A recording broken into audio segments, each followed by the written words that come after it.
Sadgurunath Maharaj ki jai, Mahayogi Swami Umanand Saraswati ki jai.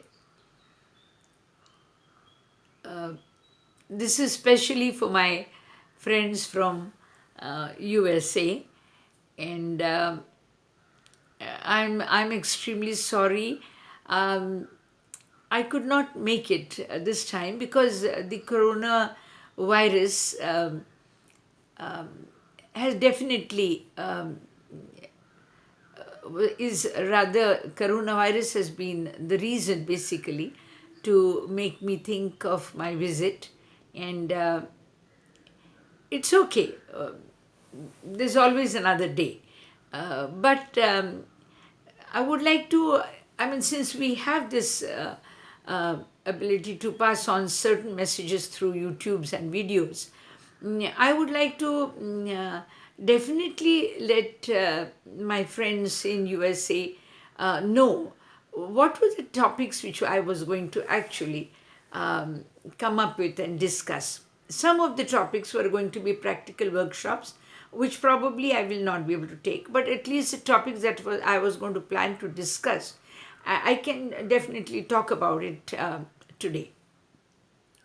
Um, I need to um, tell them that I was very keen on bringing before the uh, listeners, the audience, the subject which is in Rig Ved. Out of the four texts, I'm studying Rig Ved now, and sometimes you feel that you complete the topics and then you try to um, present them. But we all are having bonus years now after 72. So if I decide to follow those steps, then probably I may not be able to um, tell whatever little I've understood. So I would simultaneously study and pass on whatever I can. And this topic made me think of two very important things today.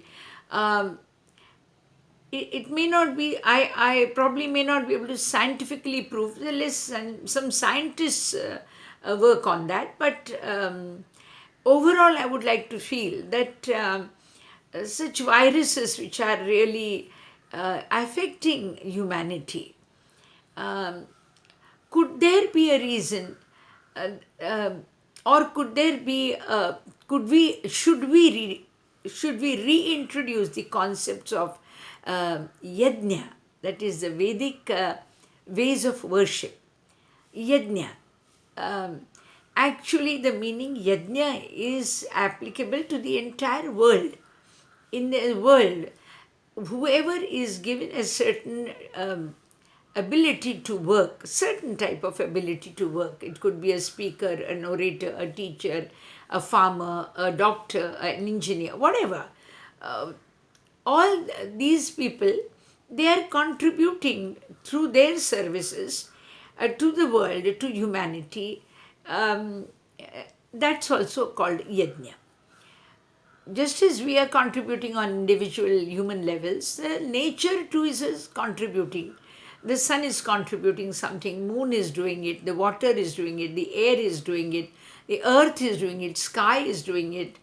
So these are, light is doing it. So these are also the elements which are contributing towards the progress of humanity or the survival of humanity, and that is also included in the yajna. It is a um, universal activity which is going on in the universe, in the form of some activity that itself means yajna.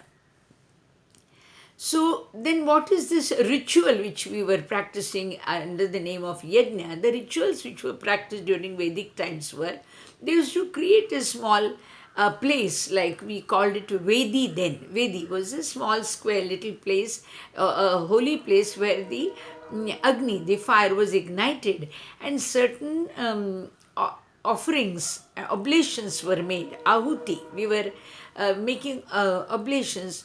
What was the purpose of these oblations? Now, what was the reason of offering these things? So, um, basically, it was like trying to purify the atmosphere. The concept of yajna is supposed to be something like regards to the entire atmosphere around Mahaprakriti.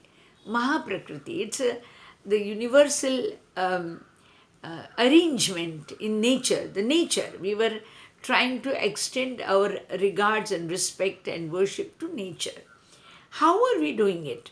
We were trying to ignite the fire, and in that we were trying to offer something which was like the ingredients, some which gave good fragrance, some which were medicinal herbs, some which were nourishing ingredients like ghee and butter, and the fragrant were like camphor, the medicinal were like herbs like we have these various leaves, um, some sort of medicinal, or cloves were offered, and then there was also some sweet offered, as sort of a sweet gesture to the ultimate universal nature. And we offered either some sort of a sugar or something sweet, or honey was one of the things which was offered, and a yajna was performed, and with an implicit faith that the fire which is lit there, it is going to sort of in the process of heating the ingredients which were offered, they were split into their original forms by dividing them into aroma, or let's say the little this like a smoke or something which carried the aroma. There were the ingredients which were offered in the yajna were split into their original forms, and original form, like if you decide to split the tea concept, you have milk is different, the tea is different, the sugar is different. Similarly, every like grain has its own divisibility, which can be divided into its subtler ingredients, and in the lighter form they were risen up into the nature, and they were distributed, or they were um, uh, merged into the universe, and later which they came down in the form of rains, and again they were sort of fed back to the earth, and came back into form through the crops grown, and then that was in the food was taken in by humans and animals and all, developing the qualities which were there in the ingredients which were offered to the Agni fire. It's a very beautiful thought. Sometimes people ask, if you, instead of offering the milk or the ghee ingredients or the grain in the fire, don't you think that it would rather be utilized better if we give it to the poor? Of course you should give it to the poor also, there's absolutely no doubt about it. But the entire yajna concept believed that whatever was offered to the fire was not perished totally. It was disintegrated into its original forms, and again merged into the clouds and came back. And when it came back, it sort of grew in more multiple ways. The grains were multiplied, whatever were offered in the fire. After that, when the rains showered, the grains which were offered in the fire during yajna actually came up in more sizable crop. So that was the belief, and so therefore yajna was practiced, and it was considered that the fire was holy, the nature is holy, and therefore the purity, the ingredients which were offered also were considered to be, was something to be beautiful. They were supposed to be something beautiful, like you had fragrance was there in that, so camphor was used, or nowadays, I mean, it's sad to say, it might be, I'm not trying to dissuade people from their dietary habits, but I think we are offering various types of dead animals or sometimes live animals into fire, which is just because so that it is cooked and we could enjoy the delicacy of it, whatever you call it. But I think that is that may be the that if it is split in its original form, one of the shades might be the pain in the animal world. I don't know. I'm not sure. I'm scientifically wrong, but if it makes any spiritual impression, I would like to pursue it, so that the animals and some of them are some of them are live. I mean, they are living animals. Some of them are like they're not dead before they are burnt or offered or while killing and all. I mean, it's of course I have nothing against the world who wants to, yeah, who doesn't want to think of this.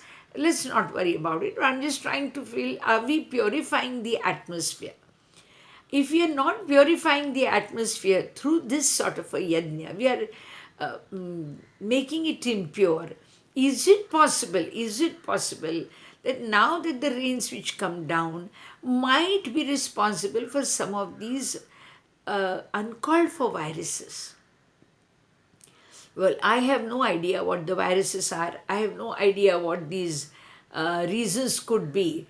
But somewhere my soul tells me, my heart tells me that we are offering something which probably must be a pain to another world of living beings. And we are polluting the atmosphere, and probably could that be a reason, um, of course. If it is ruled out, forget that I said it. But if you feel this makes a little sense, give it a thought. One more very important thing I want to tell about yajna is today some of the communities are being held responsible sorry, for hoarding of knowledge and trying to grow their own importance in trying to make a common man understand or withholding the knowledge. And the communities are held responsible. Example, one of the examples is the priest and the priestly class, the Brahmin class, who kept the concepts of yajna and all in their control so that they could sort of make their importance grow in the society.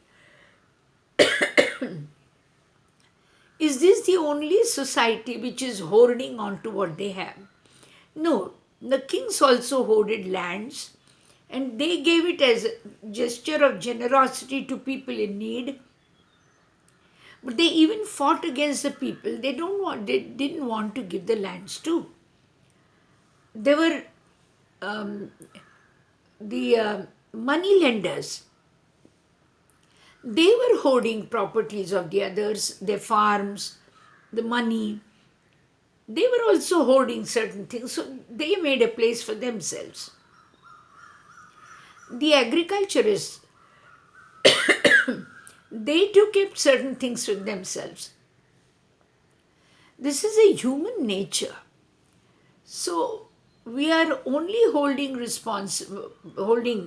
society which kept the Vedic scriptures probably in their hands, so the concepts of yajna, and saw that the people depended upon these priests to perform these yajnas. So right now, instead of just blaming them, let us do one small little gesture. Light a simple lamp in the house which will have some sort of pure nourishing ghee or butter in it. Include some sort of a fragrant element in that. It could be a clove, it could be a camphor, or it could be sandalwood powder. and also offer some little one little bit of sugar or a honey drop of honey, and take one of those leaves which are herbs, medicinal herbs, a small bit of it in that, and light a small lamp in the house.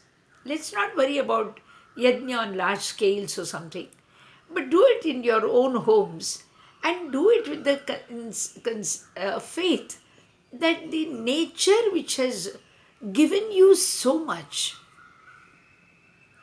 our nose doesn't have to go out of the windows to breathe in air. The air comes to you in your rooms till your nose. Light comes to your eyes. Words come to your ears.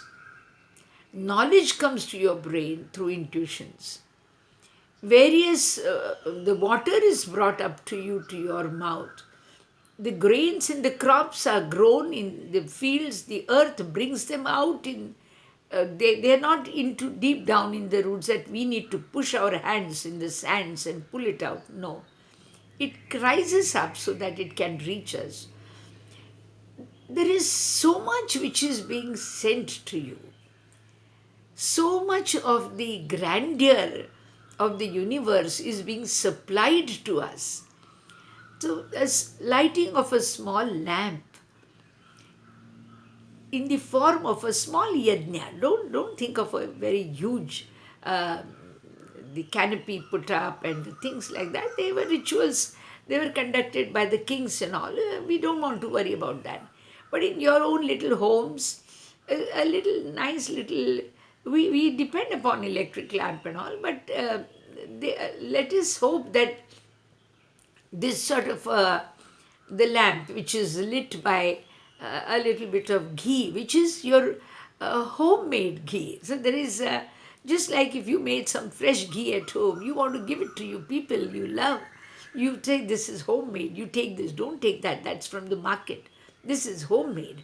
So yes, offer something which is homemade in the form of ghee, and put some camphor in it, and then also put some clove or a honey, a drop of honey in it.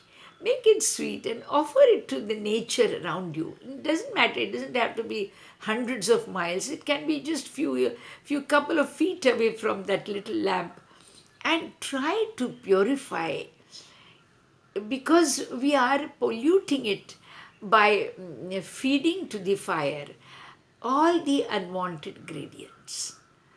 We are feeding to the fire god all the dead animals, the garbage, the petrol, everything in the air which is polluting the atmosphere is something which we are like adding ingredients to the fuel, or the fuel to the fire.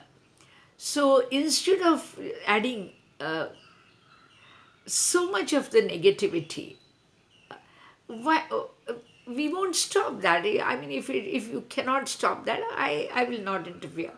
But you can, along with it, also do this little nature, a small little service. It will be like saying thank you to the great nature. And I think we owe it to it, because for thousands of years we are breathing. Air has not got over. We are drinking water. It's not getting over. We are using light. It's not getting over. We are using lands. They are not getting over. We are looking at the skies and the stars. They have not come to an end. The rivers are flowing. There's so much of treasure which the Mother Earth has given to us. Let us just offer one lamp with some sweet thoughts in it, and ask that little effort. Let it be a small first vibration. I'm not even saying let it be on a huge scale. A little vibration of a good thought, and light a lamp, and try and see if you can purify the atmosphere with your faith in it. The faith may work wonders, and soon viruses like corona and all may not be so gruesome, so cruel to mankind. I mean, it's definitely the rebouncing of something which we are doing wrong. is probably coming back to us. So be careful, because we are the only beings amongst all living beings who can think of expressing gratitude, who can think of offering something, who can think of purifying the system. And we pollute it the most. Even when we sweat also, we are polluting the atmosphere. It's maybe natural, there's nobody to be blamed, but at least let us also try to purify it. Um, well, there were many topics I was going to cover. This was going to be one of them, not related with corona, because I was not sure about whether it would be working then. But it was regarding various sort of unfriendly illnesses in the nature we could have avoided, or we may be able to avoid, by probably doing yadnya. Let's not go back to very hard sort of rituals unless you can afford, but at least in your own little homes, let us start somewhere. And there will be a couple of more topics I'll be covering in a couple of next few days, because there was a lot that I wanted to pass on during my visit this time, and I'll try and cover them through my videos. This is Swami Radhikananda from Pune. Sorry, friends, I couldn't visit USA this time, but I'm sure it will be in near future. Thank you.